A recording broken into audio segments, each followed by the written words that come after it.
This is breaking news from the Las Vegas Review-Journal, sponsored by Michael Gaughan's South Point Hotel, Casino, and Spa. A costume party at 257 Beasley Drive, which is near. A group of people had rented a house and they were sharing the party details with friends on social media.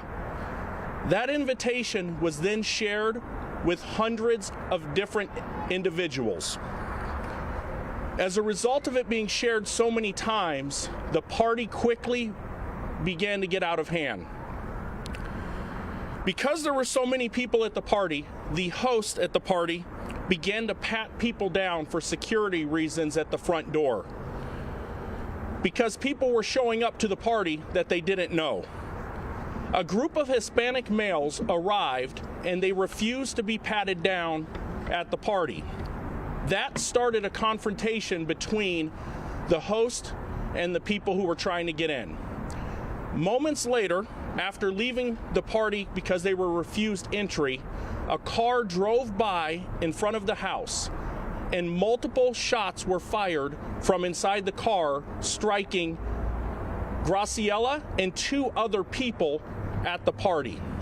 Unfortunately, Graciela did not survive her injuries that night. I'm going to turn the press conference over briefly to General Armstrong with the Army National Guard. Good morning, ladies and gentlemen. I'm Brigadier General Troy Armstrong, the Land Component Commander for the Nevada Army National Guard. On behalf of the 4,300 soldiers and airmen of the Nevada National Guard, I want to thank you for coming out this morning and helping us to shed some light on the circumstances around Corporal Gomez's passing this past October. For the record, Corporal Gomez was not just a cherished family member or a college student who was studying to be an educator in our community or an upstanding citizen. Corporal Gomez was a soldier and a warrior in the Nevada Army National Guard. She was someone who, among the masses, was one of less than 1% of the American public who raised her right hand, volunteered to serve her country, and swore an oath to defend freedom and protect the citizens of her community, state, and our great nation. Corporal Gomez joined the Nevada National Guard in September of 2018. She was assigned to the 17th Sustainment Brigade, the largest National Guard unit in the state of Nevada, where she was responsible for coordinating military convoy operations and military support operations.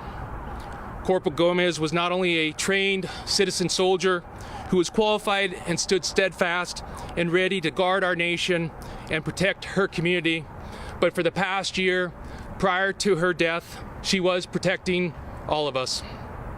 Corporal Gomez, like so many other brave soldiers and airmen with the Nevada National Guard, volunteered to support COVID operations. She placed her life on pause, put her uniform on every day, and stood shoulder to shoulder with our first responders, community health care providers, and local officials to support the battle against COVID-19. She was one of the first to raise her hand. She worked tirelessly over the past year, supporting testing and vaccination sites across southern Nevada. It's very likely if you attended one of these locations with uniformed service members, you would have seen Corporal Gomez there. She was enthusiastic, dependable, and committed. So much so that her leadership selected her to serve on the mobile strike teams that went out into the rural communities to help provide services to those locations. At the same time, Corporal Gomez continued to train and support her unit's wartime mission.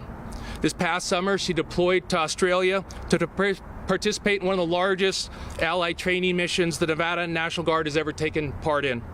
She was exceptionally well thought of by her leadership, fellow soldiers and airmen, not just for her dedication and faithful service, but for her kindness, her smile, and her enthusiasm. Ladies and gentlemen, make no mistake about it, Corporal Graciela Gomez was a courageous warrior who served our nation, our communities, and this creates an absolute honor and distinction. She served without regard for her own safety, thinking only how she could help save lives. Today, we are asking that anyone with circumstances or information around her death provide that information to law enforcement. We owe that to her and her family for her faithful and dedicated service. Thank you again for your support in this matter. God bless each and every one of you and your families, and God bless America. Thank you.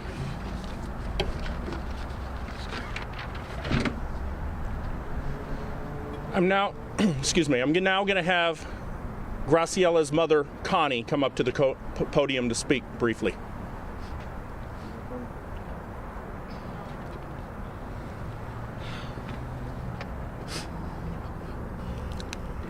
Gracias a todos por ayudarme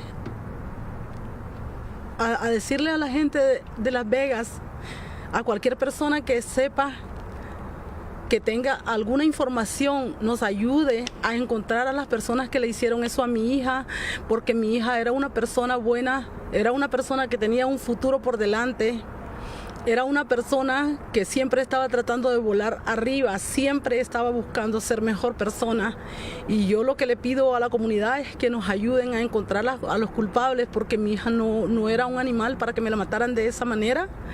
Y yo le agradezco a todos ustedes por su ayuda, y ojalá Dios quiera que podamos encontrar a los culpables.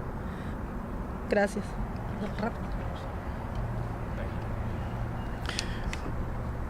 I just want to take Las Vegas ear and help and anything that could help, because this is a city where everyone knows each other, and for us to have lost such a great loss, someone that was upstanding in the community, had all her life ahead of her, a loving family, a loving group of friends that were basically her second family. We're asking for a helping hand. Thank you. Thank you.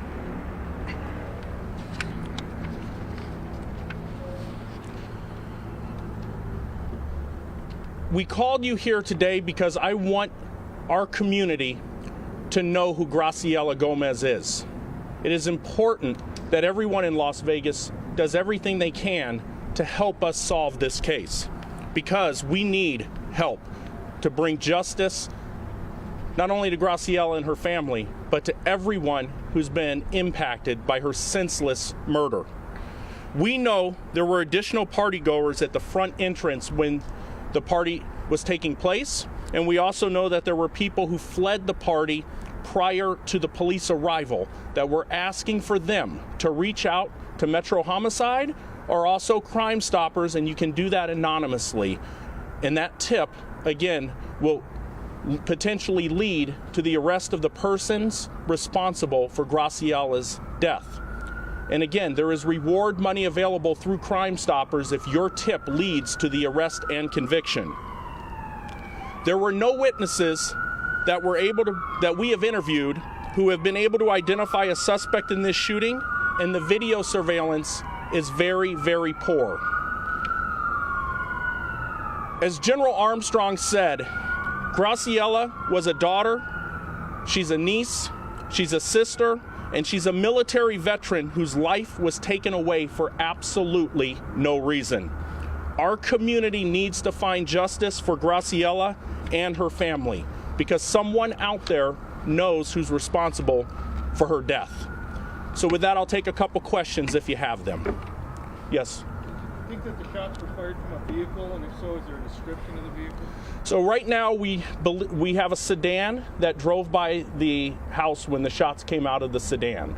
Right now, because of the video, we're not able to say for sure what color the sedan is, but it is a four-door sedan that the shots came out of prior to fleeing. Was this an Airbnb party, or did the people live there, or what was the circumstance? So the people rented that house. I'm not sure the exact platform on how that house was rented, but they rented the house to hold the Halloween party. And Connie, same last name?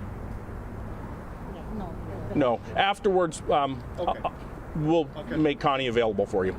Lieutenant Spencer, with the case being, almost 3 months ago, what kind of challenges are investigators facing right It's very challenging, and that's why I want to make sure that we keep this out in the public's eye, because again, we're at a point now where our investigative leads have pretty much dried up. There is someone out there who knows who's responsible for it, and we've been working the last several months trying to identify a suspect, but because of the area as far as the video surveillance that's available and the people fleeing the party prior to the police arriving has hampered our investigation. So that's why, again, I urge anybody who was at that party that has not talked with an investigator, please reach out to Homicide so we can talk with you, because you may have that little piece of the puzzle that solves this murder. Yes? You said that the video shows a four-door sedan. Do we know how many people were inside? Was it just one person? There were multiple people inside the car. We don't know the specifics, but we do know it was multiple, more than one.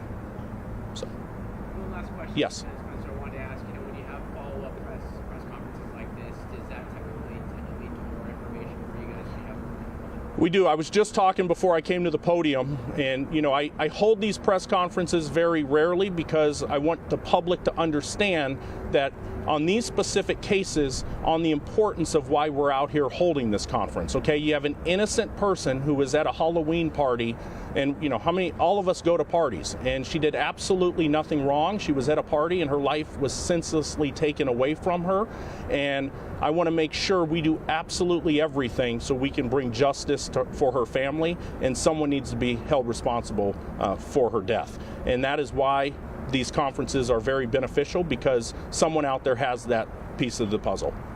All right. Thank you, guys. I appreciate you coming out here. And again, Crime Stoppers or Homicide at lvmpd.com. Thank you. You've been watching breaking news from the Las Vegas Review-Journal, sponsored by Michael Gaughan's South Point Hotel, Casino, and Spa.